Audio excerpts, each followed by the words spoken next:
Puji Tuhan, haleluya. Salam sejahtera bagi kita semua. Perkenalkan, nama saya Brahmi Samuel Yakob Poluko. Saya adalah murid dari Sekolah Tinggi Teologi Rumah Murid Kristus, Bitung. Dan pada kesempatan ini saya membuat tugas mata kuliah intisari Alkitab, yaitu menceritakan isi Alkitab mulai dari kitab Kejadian sampai kepada kitab Wahyu dengan bantuan alat bantu C7SY. Dengan waktu yang sesingkat-singkatnya, saya akan mencoba menceritakan seluruh isi Alkitab tersebut. Namun sebelum kita masuk lebih jauh tentang isi dari Alkitab secara gambaran garis besarnya, kita akan mengenal dahulu Alkitab itu sendiri. Alkitab ini terdiri dari Perjanjian Lama dan Perjanjian Baru. Terdapat 39 kitab di Perjanjian Lama dan 27 kitab di Perjanjian Baru, dan ditulis oleh kurang lebih 40 orang penulis. Dan dalam waktu 1500 tahun,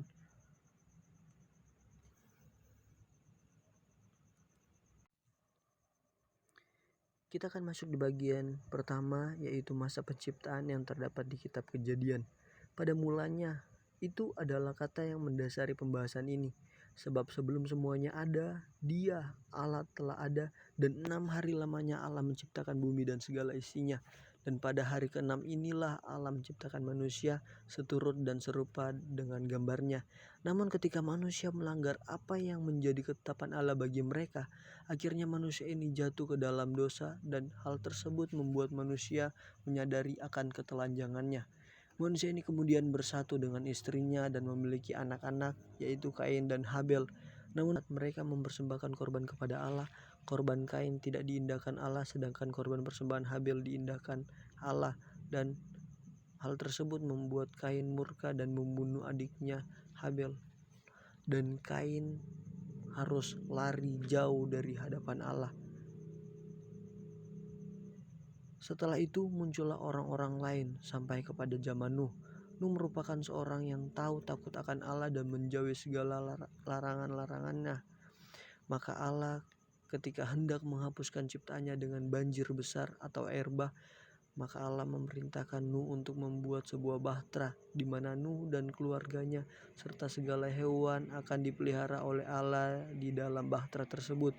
Dan setelah seluruh ciptaan telah dimusnahkan oleh Allah dan surutlah air bah tersebut, maka keluarlah Nuh dan keluarganya dari dalam bahtera itu, dan Allah memberikan sebuah tanda meterai di langit bagi Nuh dan manusia serta seluruh ciptaannya, bahwa tidak ada lagi air bah untuk menghapuskan manusia serta seluruh ciptaan yang ada di muka bumi ini. Kemudian terjadi pula sebuah peristiwa lain, yaitu ketika seluruh umat manusia di bawah kolong langit ini datang berkumpul dan hendak membuat sebuah kota yang memiliki menara yang ujungnya sampai ke langit dan tinggal diam di kota tersebut. Namun setelah Allah meninjau pekerjaan tersebut, maka Allah mengacau balaukan mereka semua dan menyerahkan mereka semua ke seluruh bumi. Kemudian terdapat seorang tokoh yang luar biasa di dalam Alkitab, yaitu Abraham atau Abram sebelum namanya diganti oleh Allah.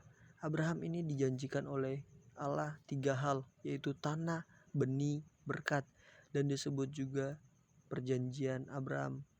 Namun Abraham dan Sarah istrinya ini tidak dapat memiliki keturunan, tetapi Allah berkata bahwa mereka akan memiliki keturunan yang akan menjadi sebuah suku bangsa yang besar.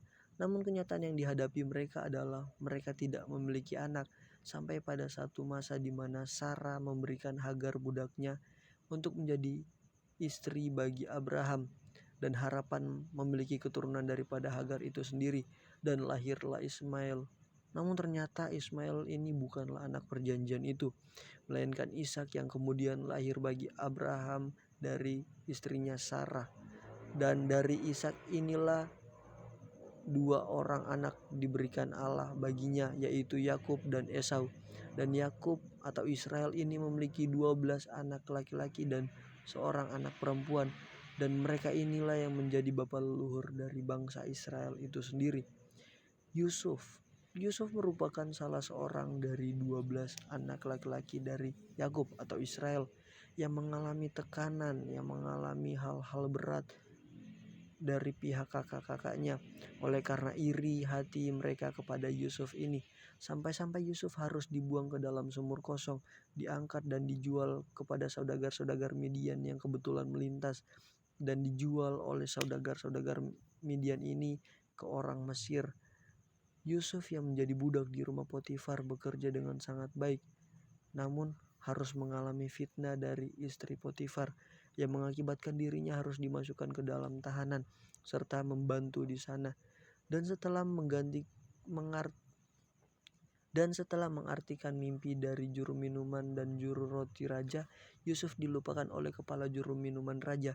Berselang 2 tahun kemudian bermimpilah raja, dan Yusuf dapat mengartikan mimpi raja tersebut yang membuatnya diangkat menjadi mangku bumi di tanah Mesir dan mengelola pangan pada saat itu yang sedang mengalami tahun-tahun kelaparan yang sangat ganas. Dan hal tersebut juga yang membuat Yusuf dapat kembali bertemu dengan saudara-saudaranya, khususnya Benyamin yang adalah adik kandung dari Yusuf tersebut. Dan tanpa adanya dendam dari dalam diri Yusuf, Yusuf dapat mengampuni saudara-saudaranya dan mengajak seluruh kaum keluarganya untuk tinggal di Mesir.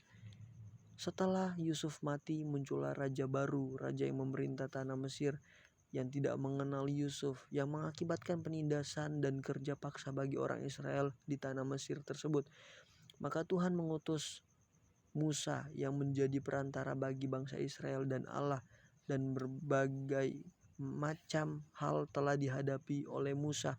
Akhirnya Musa menerima Taurat di Gunung Sinai dari Allah sendiri yang menuliskan tentang hukum moral, hukum sipil, dan tata cara upacara di dalamnya. Dan Musa harus berjalan dengan bangsa Israel ini selama 40 tahun lamanya di padang gurun, dan karena ketidaktaatan Musa inilah yang membuat semua jeripayanya terasa sia-sia, sebab dia tidak diizinkan oleh Allah untuk masuk ke dalam tanah perjanjian. Maka di akhir kehidupan dari Musa ini, Musa memberikan 5 khotbah kepada bangsa Israel sebagai pegangan mereka. Tokoh berikutnya ialah Yosua. Yosua adalah abdi Musa. Yosua adalah abdi Musa selama Musa memerintah bagi bangsa Israel. Dan Yosua merupakan salah seorang dari 2 orang yang berhasil masuk ke tanah perjanjian dan membawa bangsa Israel mendapatkan kemenangan terhadap Yeriko dan kota Ai, dan membagi-bagikannya kepada seluruh suku Israel. Setelah kepemimpinan Yosua, muncullah suatu masa yang disebut masa anarki, di mana masa anarki ini hakim-hakimlah yang memerintah atas bangsa Israel, dan terdapat 13 dan 15 hakim-hakim Israel kuno, dan diakhiri oleh pemerintahan Hakim Samuel yang melantik seorang raja atas permintaan daripada bangsa Israel itu sendiri, dan dengan demikian mengakhiri masa teokrasi dan beralih kepada masa monarki. Di zaman kerajaan ini terdapat beberapa nama besar raja Israel. Saul yang merupakan raja pertama bangsa Israel yang pada awalnya taat kepada Tuhan. Namun ketika Tuhan mendapati bahwa Saul telah berbalik dari ketaatannya kepada Tuhan ini, membuat Tuhan kecewa dan menggantikan posisi Saul sebagai raja dengan Daud. Dan Daud ini memerintah sebagai raja yang disegani di masanya. Dan Daud pula menjadi patokan daripada raja-raja setelahnya yang takut akan Tuhan. Dan setelah kematian daripada Daud, Salomo menggantikan Daud ayahnya. Tetapi setelah kematian Salomo, kerajaan tersebut terpecah menjadi 2 kerajaan, yaitu kerajaan utara dan kerajaan selatan. Dan karena ketidaktaatan dari bangsa Israel dan bangsa Yehuda, bahkan para raja-raja yang memerintah mereka, maka kedua kerajaan ini dibuang oleh Allah ke dalam pembuangan, baik di Asyur maupun di Babel. Masa pembuangan ini dialami oleh bangsa Israel karena ketidaksetiaan mereka kepada Tuhan, maka mereka dibuang. Namun Allah tidak tinggal diam. Allah mengirimi hamba-hambanya, yaitu Nebukadnezar, Esra, Nehemia, untuk memperingatkan bangsa Israel agar mereka dapat berbalik kepada Allah seperti sedia kala. Dan kemudian ada janji pemulihan bagi bangsa Israel ketika mereka berbalik kepada Allah. Setelah masa pembuangan ini, Israel mengalami masa senyap atau masa Allah tidak berfirman selama kurang lebih 400 tahun lamanya. Banyak hal yang terjadi di masa senyap ini. Contohnya penaklukan oleh Alexander the Great yang datang dan mengenalkan bahasa Yunani bagi mereka. Dan di masa ini bukan berarti Allah telah lupa akan janjinya kepada Abraham. Namun di masa inilah Allah sedang mempersiapkan anaknya, yaitu Mesias, yaitu Yesus Kristus yang menjadi penggenapan seluruh perjanjian lama. Yesus inilah yang lahir dari seorang rahim perawan suci yang dikandung di dalam kuat kuasa Roh Kudus sesuai dengan apa yang telah dinubuatkan oleh Nabi Yesaya.